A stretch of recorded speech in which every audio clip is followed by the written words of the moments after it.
Hello my loves, I'm Ellie Frost. Thank you so much for being on my channel where we are talking about the multidimensional approach to rapidly and radically healing and transforming during and after narcissistic abuse. And this video is about dealing with pressure and change, right, during and after narcissistic abuse. I think a lot about a lot of these issues that we have in transforming, right, our lives after abuse cycles, particularly narcissistic abuse cycles. And I've been sitting with a lot of things this weekend because there's many reasons why people won't change, right? They won't change. Not because they don't want to, not because it's not available to them, but because it feels like it's not guaranteed. It feels like pressure. It feels like I've got to do so much to heal. It feels like I don't know what my life's going to look like on the other side, so I'd rather cling on to something that is uncomfortable than I would risk something that might be more uncomfortable that I don't know on the other side. There's an analogy about frogs that I talked about a long time ago on the channel. And that is, if you tried to put a frog in boiling water, it would just jump out the pan.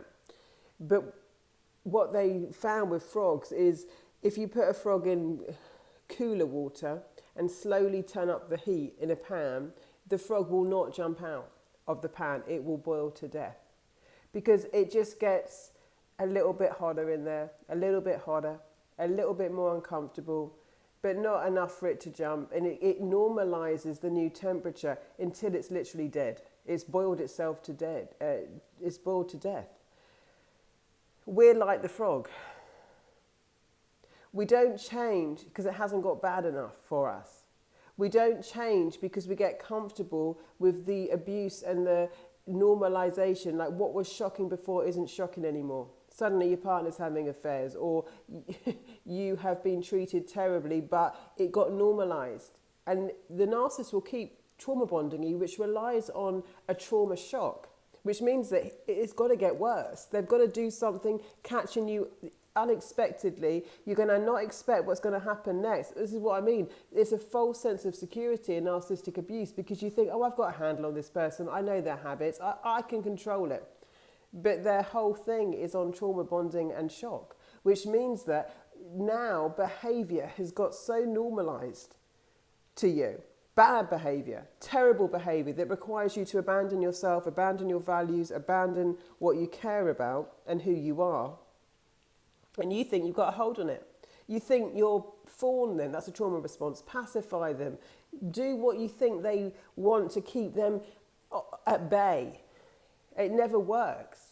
So many people in divorce and stuff say to me, well, yeah, I'm just pacifying them. I'm just like letting them siphon my energy a bit. I think they'll be easier. It doesn't work like that with a narcissist. Yeah? All you're doing is letting them feed off your energy and not taking your power back. When you do and you get outcome focused on what you want in your life, then they haven't got anything to attach to and they tend to cooperate more in the way when I teach people how to actually energetically manage this, right? But like, while they've got all the power, they actually energetically know they've got all the power. Well, you're fawning them, pacifying them, trying to think you're controlling it by thinking you're giving them what they want. In fact, you're losing all your power all the time and getting further away from what you want, doing what you think they want. So what I've been thinking about is, well, in order to do this work with more people, what does it mean? What's the issue in it? Not exactly an issue, but what does it rely on? And what I realised, it relies on people and their own personal power. Because I don't think people are going to not think I can help them. I think that people are going to maybe question whether the transformation is not just available and possible, but available to them. You might see other people and think, well, yeah, but it's okay for them. She did it, but like, yeah, you know, she's different to me because of this or because of that. And so what I'd like you to do is look at what's similar about us, not what's different. The human condition is such that you will look for why things are not available to you in terms of being able to change, being able to have a much better life. You'll look for what's different in us sometimes rather than what's the same. So I want you to look for what's the same. Another thing is, I want you to understand that it's human nature, like the frog, to wait until things get so bad before we change our lives. And the thing with narcissistic abuse is the goalposts keep changing, so the behavior gets worse and worse. So what you thought at one point in your life you'd never tolerate now becomes normal. I used to eat bullshit for breakfast, like literally, it felt like that. So your tolerance to pain, your tolerance to what's intolerable, right, goes up and you stay. Problem being, you now abandon yourself every day. Self-abandonment is one of the worst things we can possibly do. I say a lot of the time to myself and other people, integrity tends to be what happens behind the scenes. I've done things this month because they're the right thing to do in integrity with me, because I will not self-abandon. Yeah, I stand by what I stand by. Even if, which often it is, there are consequences that could not look good for me. I will not abandon myself, which means I live in integrity. And most of integrity for a lot of us is what goes on behind the scenes. Yeah, most of us, it's not what we try and broadcast. It's actually a relationship between ourselves and our higher selves and our creator, where it's like, I know who I am, and I also stand in integrity, which means I do difficult things behind the scenes because they're the right thing to do.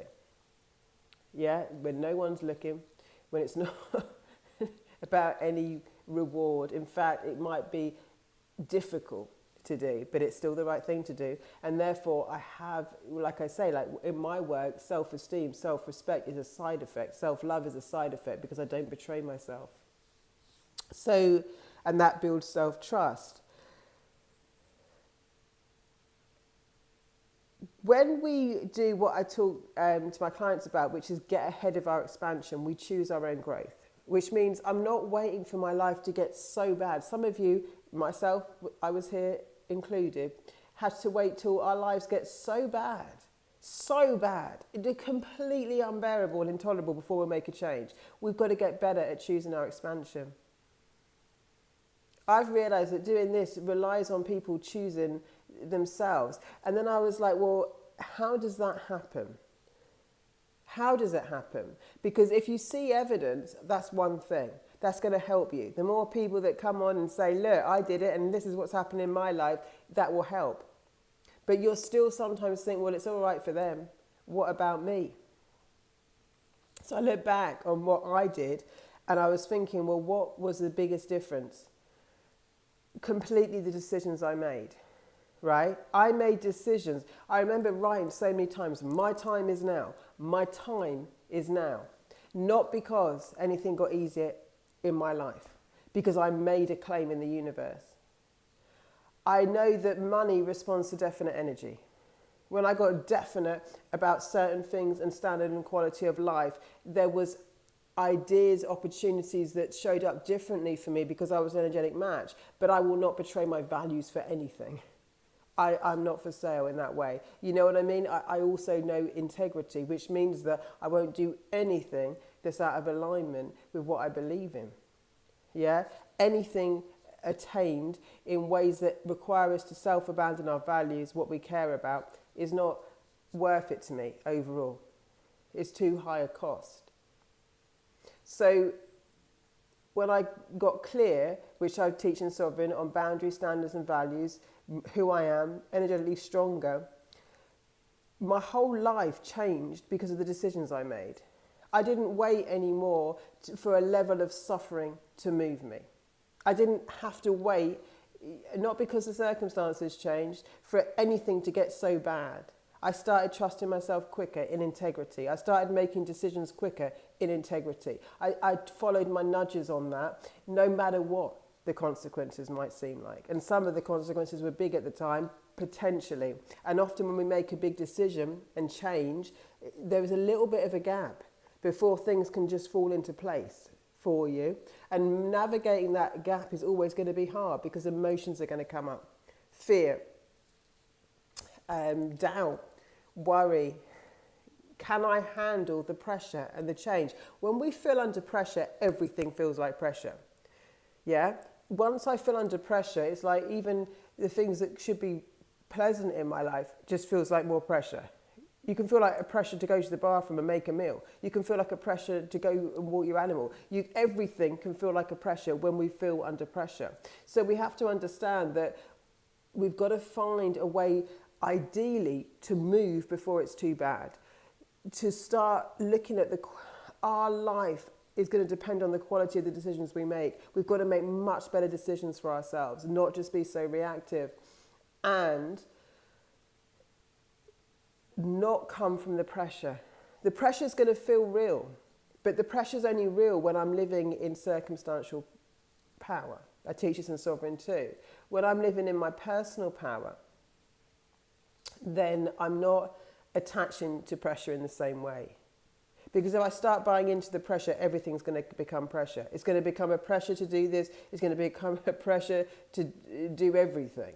That's how pressure works. Yeah? And then we're back to being a boiling frog, where everything is just like the heat's going up. So then whenever I'm feeling that way, under pressure, there's a very different decision I've got to make. A very different decision before I start boiling to death. What decision do you need to make? I think it's about that. Do I believe, I was thinking about this. Do I believe anyone can change through this way? Yes. Do I believe people can radically change their lives? Yes. Do I believe people will choose themselves? Will choose it even before it gets terrible? Would I believe they could choose it for themselves? Yes, I believe they've got the personal power. What stops them doing it? Deciding. Most of us are too comfortable in the crap. Could you decide before it gets chronic? Could you imagine if you decided to let certain people out of your life before it got really bad? What would it take for us to make decisions earlier? What would it take for you to look at what's the same about us rather than what's different? What we're scared of is we don't feel there's a guarantee on the other side because we think we're a risk. Yeah? We think we're a risk. If you backed yourself, a lot of you know what you need to do. A lot of you know that there's situations you've got to leave, or you want your independence. You've got to make different decisions about maybe your job, maybe your career, maybe your money. A lot of you know that. Yeah? But we hang on way longer than we need to. Way, way, way longer. Because you don't quite yet see how. Because it feels like pressure. Because you don't think you're strong enough. Because you don't think you've got time. Or because of a million things that really just equal, I'm scared of change. Right? And then the universe is going to love you. And it's going to turn the heat up. And say, well, this person does want a better life. They're an energetic match to a better life. They've got a desire to be loved. They've got a desire for more money. They've got a desire for more friends. And they're saying it hasn't got bad enough yet. So we're going to turn the heat up. Maybe if they're almost boiling to death, they'll leap out. And so many of us run our lives almost boiling to death before we change. Right? We're so disconnected for how we actually want to feel that we will wait until it gets so bad. It's not that bad. We say this to ourselves. It's not that bad. Oh, I'm all right. Yeah, it's a bit draining. It's costing us our life. So what I would think about this is like, what different decisions can you make? When I started writing down, my time is now. I am sovereign. My time is now. Yeah? From that decision that my time is now, what did I do? I moved. I moved so differently. I cut ties. I even, I would do things because my time was now. Not because something externally changed to tell me my time was now, because I took my power back and decided my time was now. A lot of our life is going to depend on the quality of our decision. When I really track back everything I've done, one, it is what I teach in something, self-partnering, yeah, self-focused. I don't abandon myself behind the scenes. I do not do anything out of integrity. No one's watching except for God, yeah, and me on that. But I know, yeah, and because of that I trust myself, because I know I can't be pushed out of who I am. I know I won't do things for the wrong reasons, no matter what. Sometimes that's really scary. I did some scary things this month, but it was the right thing to fucking do. Sometimes there's going to be a time lag where before the next things come in, you'll feel loss.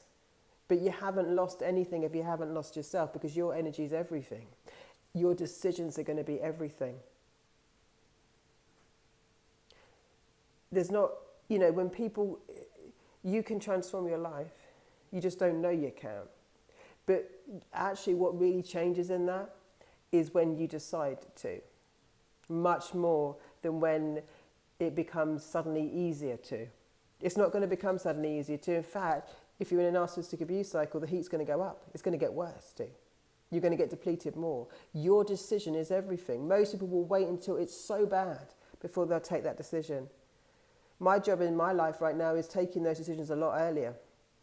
Not from where I am, from where I want to be. From where I want to be. Well, from where I want to be, what's my decision now? Not from trying to deal with circumstances, especially if those circumstances aren't what I ultimately want. What's the decision I make today from where I want to be? That's what we've got to start doing. That's where the change comes in. So like, just think about what I'm saying. I was talking to Sovereign, actually, we had a chat about like why we grow from suffering. It's not required. It's just that that's what most of us will grow from, rather than be ahead of our expansion, rather than choose our expansion and growth, rather than know this is an abundant universe where the better it gets, the better it gets, including the worse it gets, the worse it gets. Whatever trajectory we're on, we're on. We think we need to see everything in the how, but we don't. We've just got to see what's ahead of us so that we can keep moving in the direction of what we want. Most of us are not even focused on what we want. We're trying to focus on what we don't want to lose, on what we don't want to miss, on what we're scared of. When you're looking towards what you're scared of losing, what you're scared of going wrong, you're actually heading in that direction. So we've got to start heading in the direction of what we want. You don't have to know how. So much will come and support you when you understand where you want to point your direction towards. Our direction isn't just getting by a day. Our direction has got to be true to our hearts in what we want to experience in our lives. And the only way you're going to get there is decide to align with that, right? I can't see that as just pressure. I have to welcome the change. I have to decide my time is now for it.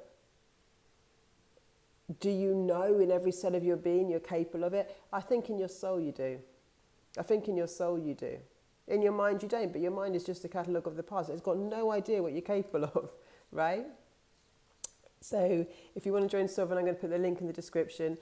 When I said in that video yesterday about don't email me, I want to know what topics you want me to talk about. That I do. What I was talking about in that video was some people were emailing me saying, you could get more likes on the internet if you talk about what everyone else is talking about that's keeping people stuck. And I was just, well, not all of it's keeping people stuck, but it's not really, I'm not doing it for that. If it's stuff you really want me to talk about, I'll talk about it. But as long as it makes sense with where I'm heading, I'm taking us in a direction. And I'm figuring out how to do it the best way I know. You know, sitting with it, thinking about it. What would be stopping people doing this? It feels like pressure, you're scared of change, you're going to wait until how bad is it going to get before I'm going to do it. It's human nature. You're going to look at people and see the differences between you and them rather than that it's actually evidence of what you can do. Look for what's the same about us and know that you can shift. Make decisions differently. It's the quality of our decisions that change the quality of our life. When you decide, everything around you moves. Decides means I back that decision. Don't compromise your integrity. Lots of love, guys. I'll speak to you soon.